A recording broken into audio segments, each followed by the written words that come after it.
Hey guys, my name is Kelly Jan, and I'm currently an Emerald Ambassador with Plexus Worldwide. And I wanted to come to you tonight because I have been reading a pretty uh, business changing for me book called The 12-Week Year. And I don't know if you have read it. If you haven't, I would definitely recommend that you look it up. I actually listened to it on Audible. I've been listening to it when I've been driving in my car. I've got a Bluetooth speaker that I have in my bathroom. I listen to it when I'm in the shower, when I'm getting ready, when I'm putting on my makeup. And that has been my just sort of MO lately. And the 12-week year was actually recommended to me by a friend that is not in our business, but she said it really was a game changer for her in her business. And I believe that it can be for us as well. So one of the things I want to talk about is all of us on this call at one point or another, if we don't already currently have a job where we work for someone else. And many of us have to be at that job at a certain time. We have to be at a certain place, and there are certain things that are expected of us. And if we don't do those things, there are consequences. And one of the things that I would liken that to, I know I talked to Casey about this, Casey Pleasant's on our team. She is a yoga instructor at several different studios. And I asked her, you know, what would happen, because one of the class times that she teaches is at 5:30 in the morning. I said, what would happen if you just didn't feel like getting up one morning and you were tired and you didn't show up for work? And she said, well, not only would the studio owner not be thrilled about that because they would be there to open up the studio, but there would be no other instructors that would be there at that time that could sub for me. And so all the people who had gotten in their cars and drove over to the studio would also have had a canceled class. And I said, well, what would the conversation be like with the owner? And she said, well, it wouldn't be very good. She said, I probably would make up some kind of story about maybe I overslept. You know, I would never say that I just didn't feel like coming. And I said, and what about your students? She said, well, my reputation would start to go down. She's a very well-known yoga studio here in the Charlotte area, and people actually come to studios just to take her classes and follow her around to different studios. And so we think about this business. Often network marketing is the first time that we've ever had the opportunity to be a business owner and to be our own boss. And I think sometimes we figure out and we find out that we're maybe not that great of a boss to ourselves. And we don't put limitations and benchmarks in place for ourselves like we would if we were our own employee, if that makes sense. And there's not really a whole lot of accountability.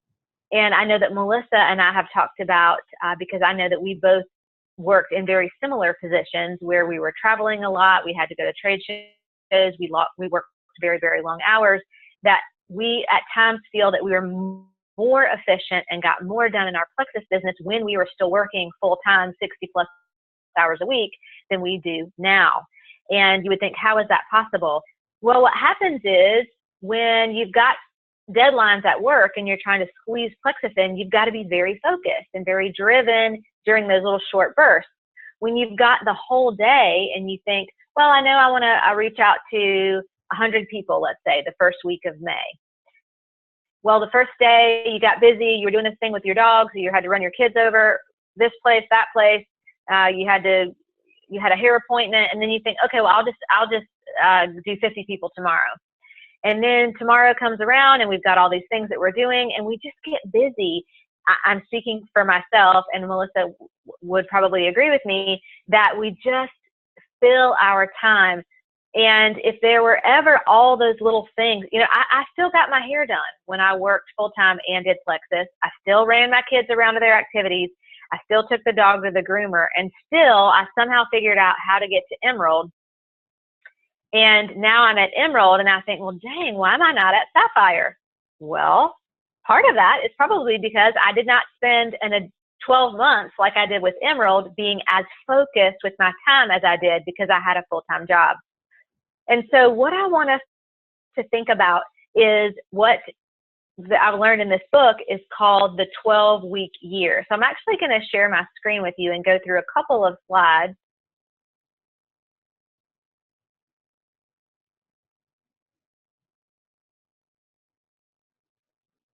And talk to you guys about the 12-week year.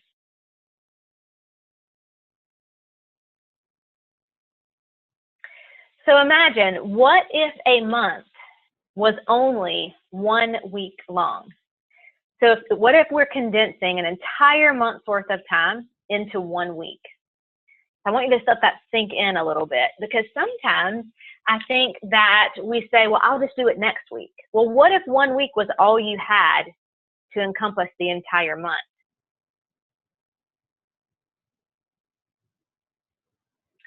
And what if an entire week was only 8 hours long, was only 1 day, 1 work day?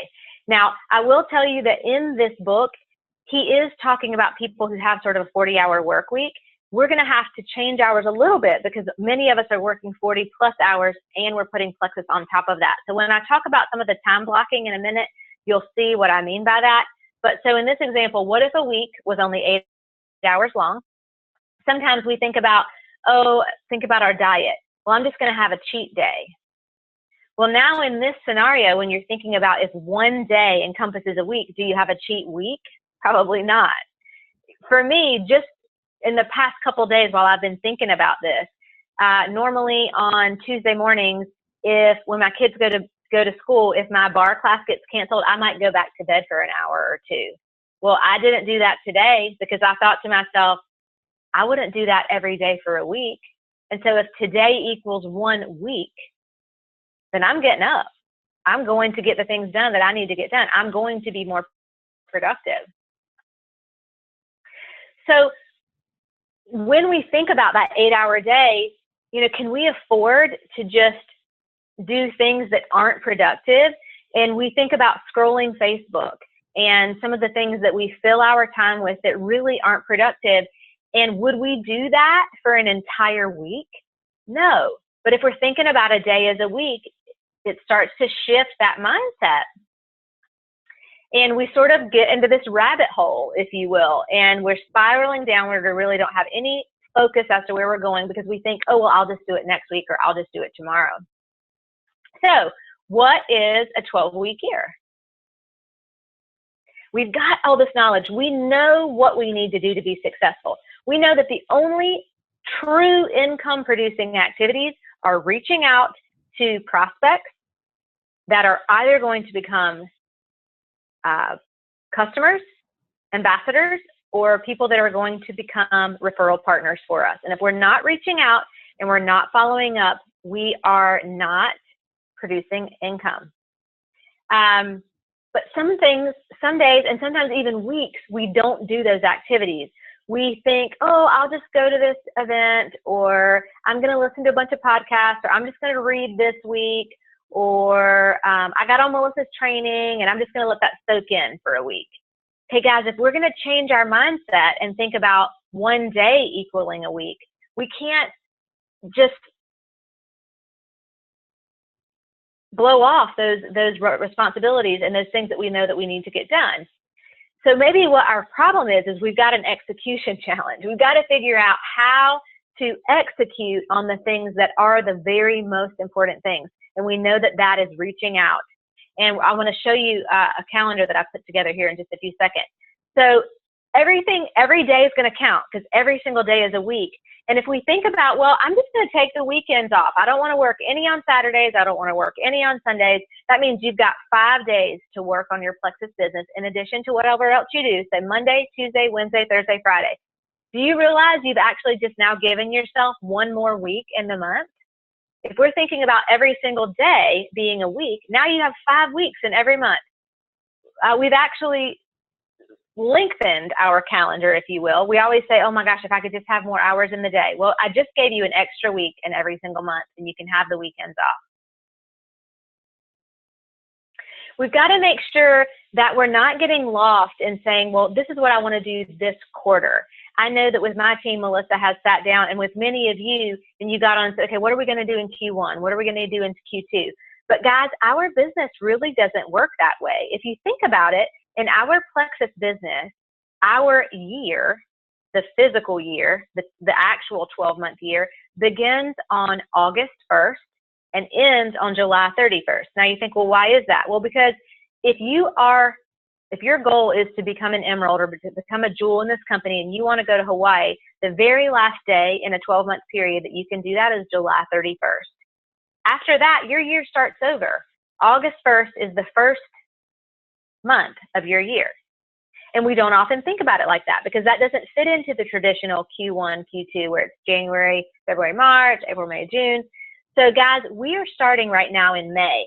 And if we will put this into practice, this 12-week year concept, our 12 weeks are May, June, and July. And I know that there are many people that are watching this or live or that will watch the recording of this video who are desperately working and trying to go to Hawaii. You want to be a jewel by the end of July. And if you put this in place, I believe that you can do it. But again, we've got to figure out what are we going to focus on in this 12 weeks. So we're not going to think about annual plans. We're not going to think about quarterly planning. We're going to be very, very specific in our goals. And with this in mind, we're going to have the ability to adjust. And every single week, which is the equivalent of a month, think about how if you're having a coaching call right now with your mentor, and at the end of every month, you're sort of looking back saying, okay, what did I do this month? How can I adjust for the next month? What if you were having those type of detailed conversations about points and reach outs in your calendar every single week? Because if you're going to participate in this 12-week year, then every single week you're going to be having those detailed conversations about what your new month looks like, what it looked like in the past, and how you can be more successful in the upcoming week, which is the next month for you. So to recap this part of it, 1 year is going to be 12 weeks. 1 month is going to take place in a week, and 1 week is going to be 1 day. So I've already told you, if you're going to be working your business Monday through Friday, you've now got an extra week in every month, which should be exciting to you guys. All right, so what does this look like? How are you going to plan out your schedule? So I'm going to pull up a template that I put together. And for any of you that are on the call that are on my team, this will be saved in the file section. I'll also send this to Melissa, and she can maybe put it as a file on the Pink Power page. It is literally just a blank template of time. It starts from 5 in the morning until 10 o'clock at night, because I know that there are some people on this team that get up as early as 5 in the morning, or you may start getting up a little earlier. And most of us are winding down our day by around 10 o'clock at night. But many of us work different days of the week. Maybe you do work through the weekend. I don't know what your schedules look like, but that's why we've got all 7 days. And I want to talk to you about time blocking. And the thing that you may have heard Bob Heilig talk about if you listen to your virtual upline is that if you don't have something on your calendar, it's not going to happen.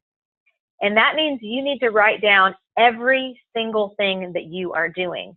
And you want to start with the things that have to get done first. Like if you have a 9-to-5 job, if you have to be there by 9 o'clock in the morning and it takes you 30 minutes to commute, and you get off at 5 and it takes you 30 minutes to commute home, and every Wednesday you stop by your grandmother's house for an hour, and on Monday nights you're getting on Melissa's team call from 9 to 9:30, and you go to the gym and you have a set gym time and you work with a trainer, or you have a standing hair appointment or a nail appointment or whatever it is.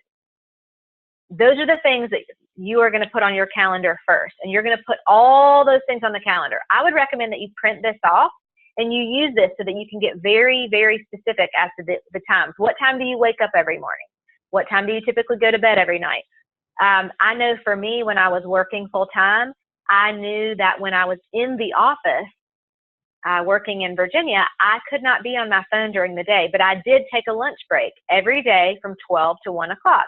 And so if I had been using this system then, I would have put that lunch, and I knew that I would take about 15 minutes to eat. Then I would go out to my car, and I had a 45-minute block where I messaged people, I followed up, I made phone calls, I made training videos for my team. If you look at lots and lots of the training videos that I made when I was in Virginia, they were in my car. It was always a different car because it was a rental car.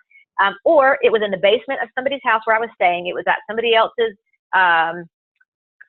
dining room table. It might have been in the lobby of a hotel, wherever it was, because those are the times that I had to squeeze it in. So I'm going to pull up a schedule that I made, and when you see it, I don't want it to scare you because you're going to see that every single block is filled. Now, some of the things are filled with sleep and breakfast and go to church. We're on Sunday here. Then I've got free time. Next Sunday, this is my schedule for next week, or this coming up Sunday, I have a blitz at my house from 2 to 4. So I've got that time scheduled in here. I teach bar every single Sunday from 5:30 to 6:30. It's on here. I 30 in the morning until 7:30 during the week. I am with my kids and I'm helping them get ready for school, get out the door, and then every morning I always sit down. I open up my back office. I'm tracking my points. I'm seeing what's going on in my back office. Then I eat. I've got names of my team members on here of when I have their scheduled training calls every week. Right. Well, what is that? Well, I actually had to sit down with my son and say, Knowles, I know that we do math together. I will tell you that I am the worst, or I've been the worst. And we've been doing this, guys, the whole school year, trying to fit Knowles' math in to wherever I can fit it in. Some days we have to double up because we didn't have enough time the day before. I've scheduled all these crazy things in my schedule. But I said, Knowles, what is going to be a good time for you before 1 o'clock in the afternoon that we can get math done? We mutually decided that 11 o'clock was a good time, 11 to 12. So you know what? Monday, Tuesday, Wednesday, Thursday, Friday, 11 to 12. I'm going to schedule around that unless I have something that I have to go do at 11 o'clock. Now, I'm going to eat at 12:30. And then I also have some free time scheduled in here, guys. That can be for whatever I want it to be. If I want to run errands, if I'm going to go to the bank, if I want to get my nails done. If I have some time where I'm going to meet with a prospect, like maybe I'm going to go eat lunch with somebody, then maybe that lunch from 12:30 can run all the way up until 2 o'clock. And that gives me a buffer of time to be able to do that. Then you can see Monday, Tuesday, Wednesday, Thursday, Friday, I have prospecting, then follow-up, then I have kid time. You know what? That's when my kids get home from school, and I'm going to spend a 30-minute window getting them started on their homework, seeing if they need anything, and then I'm going to come back and I'm going to do some other things. I'm going to plan my social media out for the week. I'm going to sit down and take 30 minutes and plan out all my posts for the week. Now, am I using Hootsuite or Buffer to do that? No. But what I am going to do is have a running list of the times that I want to post. If I'm going to put some graphics or pictures of my dog or whatever, I'm going to try to get those together during that 30-minute time. So when it's time for me to post during the week, I don't have to think about it. I already know what's next, and that's for Instagram, Facebook, Twitter, whatever you guys are using for your social media platforms. I'm going to sit down and plan that once a week. And this was not easy for me to do, guys. This actually took me some time to do this. And during this prospecting time, I want you to think about only the outgoing portion of prospecting. It is so easy to sit down and prospect for an hour. And what happens is you send 3, 4, 10 messages, and then people start responding to you. So then you stop and you respond to them. And so then instead of getting out 50 messages, you only got out 10 messages because then you spent the rest of the time responding to the people and you got this back and forth dialogue going on. I want you to think about if you've got some prospecting time set aside for an hour, 30 minutes, it's only outgoing messages. Because every time you stop and shift your focus, it takes you that much longer to get back on track. So I want you to consider that you would only be doing outgoing messages only. Then I want you to have a follow-up time. For you and your schedule, these might not be back to back. Maybe your follow-up time is at 7 o'clock in the morning before you get ready for work, or 6 o'clock in the morning, and that's when you're going to follow up, and then you've got another follow-up block at 9 o'clock at night. Yours is going to look different than mine, but during that follow-up time, we're not sending new messages, we're just responding. And in the book, today I was actually finishing it up, it talks about how I can be more available to you as a leader. Melissa can be more available to you as a leader if you know what her scheduled follow-up time is. So if I let you know that from let's say 2:30 to 3:30, Monday through Friday, that's my follow-up time. You can expect that if you have messaged me at some point during the day, that I'm going to message you back during that 1 hour window. That's going to be my time that I'm responding back. I'm going to try it. I'm going to see how that works. I'm going to see if I can stick to it. If it doesn't work, then maybe I need to split it up into 2 different 30-minute sections, or maybe I'm going to even need more time than that. I don't know, but this is what I'm going to try to follow next week. Once I wrote everything out, and I've got some blocks for meeting with people and sleep, I was like, man, I really have a lot more free time than I thought that I would have by being very, very specific. Now, I know that I do not work a job outside of Plexus. So there would be things that would, obviously I would have less free time. But if you had asked me, could I have, how many hours of free time do you have during the week? It would not have been near as many as I wrote on here, because I think my schedule is so full, I cannot fit in one more thing. Well, you know what? I can fit in a lot. And if I wanted to, I could go back and probably make a schedule that would be a mock schedule of what it looked like when I did work full time, and maybe that would be helpful for some of you guys to see. But everybody's schedules are different. So this is what the first thing I'm going to challenge you to do is write out this schedule. And again, it's going to be trial and error, guys. But what you're going to do is at the end of your week, you are going to grade yourself. You are going to give yourself a progress report. And you're going to say, of all the blocks of time in the day, not your results. The first thing you're going to do is the execution. How much did I keep on track? And if I see that my work started to slide into my free time, then I get like a zero for that. And I want you to have something printed out that you can say, check mark, yes, I did prospect only outgoing for 1 hour or 30 minutes or 15 minutes or 5 minutes or whatever it was. Or yes, I did only follow up during these blocks of time. Or I know it says free time, but I worked on this project instead. You can determine what you're going to do. And I would even encourage you to even get more granular in your schedule. And during that reach out time, what are you reaching out? Are you going to spend 15 minutes inviting people into the 7-day jumpstart? Or are you going to spend the next 15 minutes trying to invite people to come to your op meeting? Then are you going to spend the next 15 minutes? You can break it down as much as you want, but you want to have a plan. I don't want you to sit down and say, okay, I'm supposed to prospect for an hour. What does that look like? That's not going to be very good execution. Then you're going to think about what are your results and what is the goal that you're trying to go for. For me, one of my goals is to get Andy. I build under my husband's flag. I want to get him to Emerald. And so if that is my goal, what does that look like? How many people need to be added to the team? How many people am I personally going to commit to adding to that team? What does that look like? How many people do I want to get into the 7-day jumpstart? How many guests do I want to have at meetings? How many coffee dates do I want to book in a week? Those are the things that you're going to want to write down so that when you see your weekly progress report, what was my execution like? Did I do all my boxes? And then what were my results like? Because if we see that our results weren't what we wanted for this week, then maybe I need to change around my schedule. But if my results weren't what I wanted because my execution was poor, then I need to go back and figure out maybe how I can make my execution a little bit better. And then number 3, change the strategy. If you're seeing that it's not working for you, switch it up.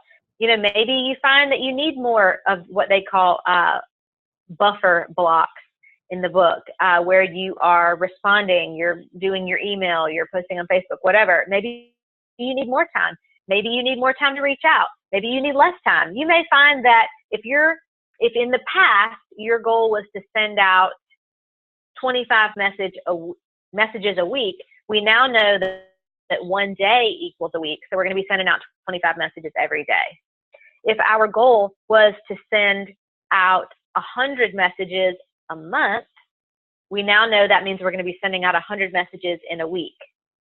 And how much time do we need to do that? I don't know. I know I talked with Jan Lee, and she said, well, gosh, I send out about 20 messages 5 days a week. So she's sending out 100 messages a week. And I said, well, Jan, you know what that means? She said, I'm going to have to send out 100 messages a day. I said, well, that's what that would mean. Now, is she going to do that? I don't know. She's probably having a heart attack if she's watching this call. But if she were going to follow this in the strictest sense, yes. Now, the other thing that you are going to do as part of this exercise, and I don't know if you saw it, I had it as a 30-minute section on my Sunday, is spend 15 to 20 minutes reviewing the progress of your previous week and write out your plan for the next week. Make any adjustments. And I'm going to suggest that if you're using the template that I've given you, or however you want to do this, that you are going to want to keep each of the weeks so that you can look back and see how it changed, how it evolved over the weeks. And you'll be able to see what adjustments that you had to make, so that when you sit down and have that block of time, I'll pull my calendar back up. You can see I said at 10 o'clock on Sunday evenings that my kids are all in bed. You know, I've got the kitchen's cleaned up. I'm getting ready for bed. I'm going to commit to, and right now that's the time. Maybe I'm going to want to change it to 1 o'clock on Sundays. I don't know. But my goal is this coming up Sunday, I'm going to sit down. I'm going to review the past week, see what worked, what didn't, how efficient was I, and then I'm going to plan for the next week. Now, for those of you that say, yes, I want to do this. I want to do it, but I'm going to need some accountability. A lot of us think of accountability as a negative thing. We equate accountability with, I'm going to stop sharing my screen here. We equate accountability with consequences. If we don't do the things that we said we were going to do, there's some type of negative consequence. And when we do that, we stop wanting to be accountable. It's almost like if you've got a trainer at the gym and you know they're going to make you run 20 more laps if you didn't show up one day or you canceled or whatever, then you stop wanting to show up. So accountability is not about consequences. Accountability is about ownership. You're taking ownership of your calendar in this example, and you're going to take some accountability for yourself in getting these things done and for doing what you said you were going to do during the time that you said you were going to do it. So I want to invite you all to be part of an accountability group that we are going to bounce some ideas around, and we're going to talk about how efficient we were. We're literally going to be checking in with the group. It's going to be via a chat message, so it's not going to be another Facebook group. It's going to be via a chat. Many of you have been part of IPA groups in the past, the income producing activity groups.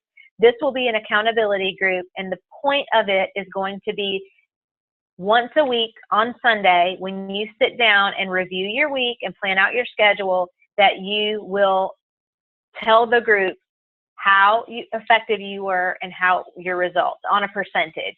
So if 100% is that you did every single thing that you said you were going to do, that you would score 100%. If you did half, then it's going to be 50%. And what the book talks about is if you can be 65% or greater, you're going to see a huge change in your business. When you start getting more and more efficient as the weeks go on, you're probably going to get closer to 70%, 80%, 90%. But in the beginning, our goal is to be 65% efficiency. And then results are going to follow. And as we start to tweak, we're going to see that your efficiency is going to go up, your results are going to go up.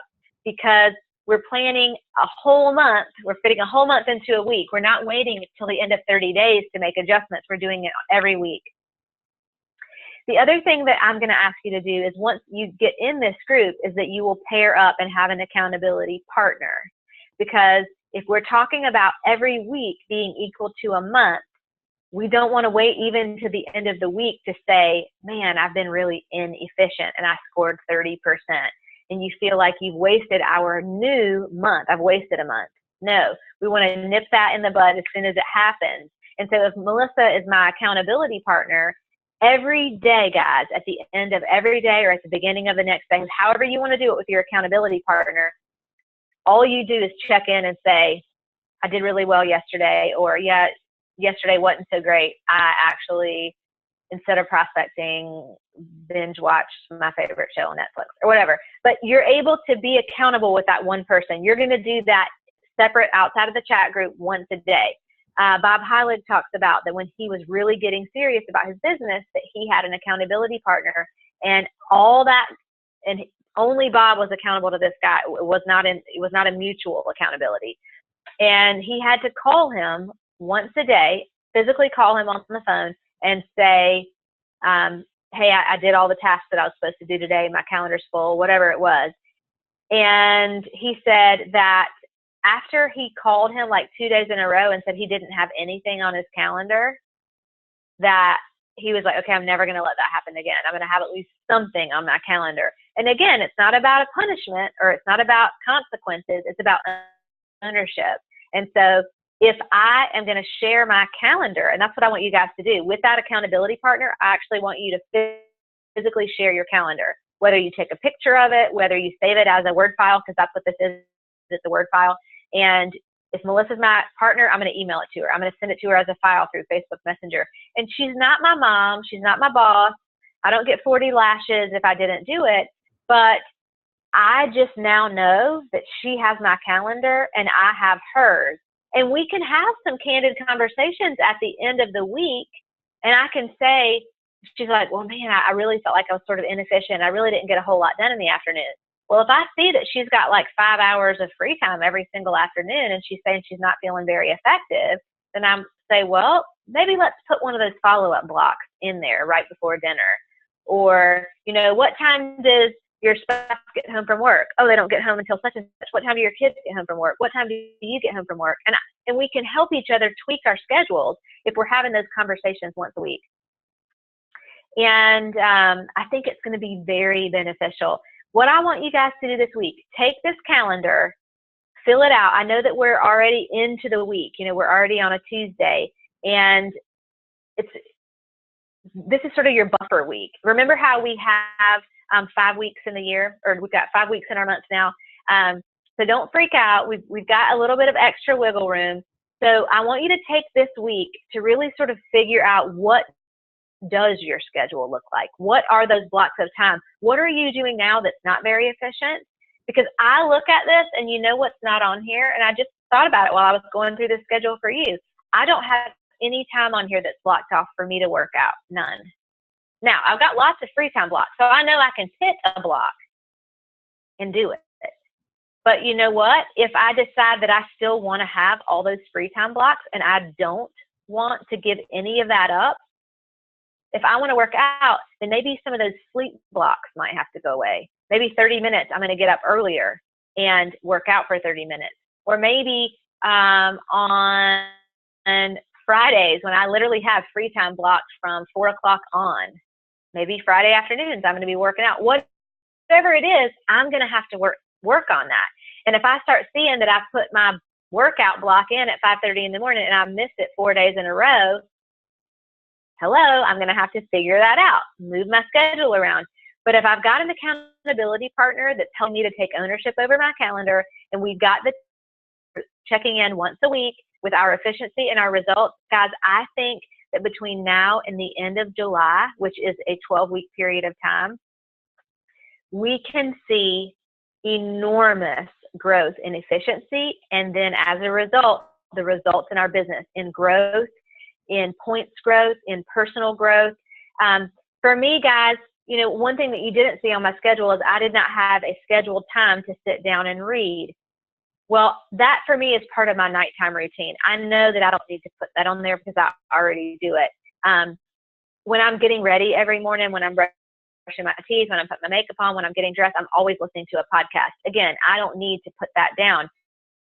But for you, if that's something that you've got to do, maybe in that commute block, if you commute to work, you've got commute/podcast, commute/audible, whatever it is, to know that you're still doing those things that are Those are not income producing activities, but they help you get better at your income producing activities. So you want to make sure that you still are including those things. So I'm just looking back over the chat to see if there were any questions. Oh, Jan made the comment about her having to reach out to 100 people a day. Jan, I'm not saying that you have to do that, but I do know that that's about how many people that you're reaching out to on a weekly basis. If you've got any questions, of course, reach out to me privately. If you want to pop anything in the chat, I'm happy to do that. If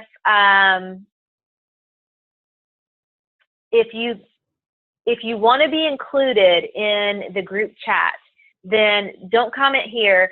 Comment to me privately or to Melissa privately. If you're on my team page, you can comment in the comments where I announce this.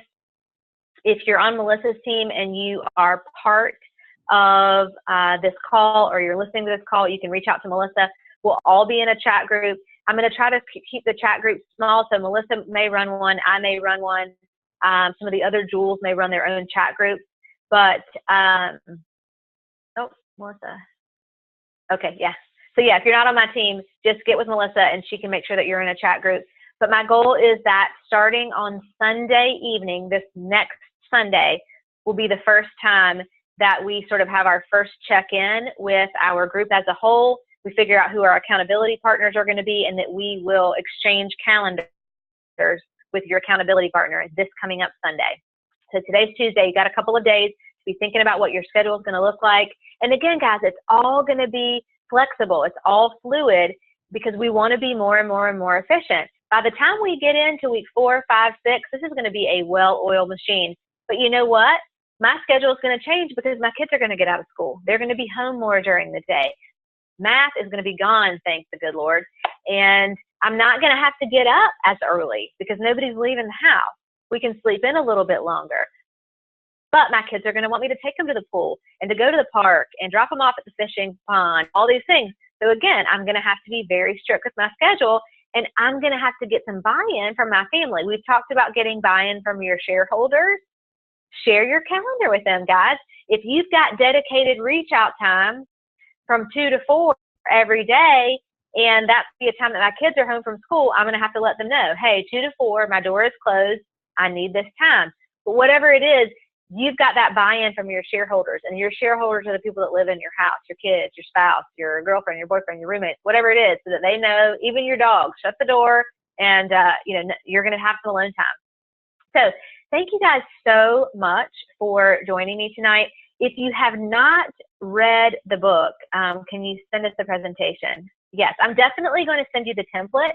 The presentation is through it's actually through LinkedIn called SlideShare. That's where I found the slides, but I can send the link to you. So I definitely can do that. I can put that in the comments on my team page. I'll send it to Melissa as well. That's just a whole different side note. If you're not using SlideShare, something brand new that I discovered this week, it is the bomb. So I'm excited to see the results from everybody, and I'm excited to see what your goals are. That's another thing that you can work on this week is getting your goals together as to what you want to accomplish in the next 12-week period. If you are not right now coaching with your next level upline or your next growing upline, and you're on this call and you want to have a weekly coaching call with me, please reach out and let me know that, because I would be happy to help you put your schedule together and just be another layer of accountability. And believe me, I've got lots of free time blocks on my schedule during the day, and I'm more than happy to put in a 15 to 30 minute window for those of you who are serious about this 12-week system. And guys, here's the thing. When the 12 weeks are over, when your year is over, you don't just say, oh, that was fun for 12 weeks and then it's done. You take some time off. You may even take a whole week off, it says in the book. And then you refresh, and then you start a new 12-week year. So I'm excited to see where we're all going to be at the end of July. I mean, I almost like have butterflies in my stomach as to what I think really can be accomplished if I stick to this. And I know just in the 2 days this week, I've already been so much more productive because I am viewing a day as a week. And so that's been fun for me. So thanks, guys, for getting on the call. Like you know, it is being recorded. I will upload it to YouTube. I'll get you guys the link for anybody on your team that you know needed to watch it or couldn't because of work or other commitments. But Thank you so much. Thank you to all of you, and we will talk soon.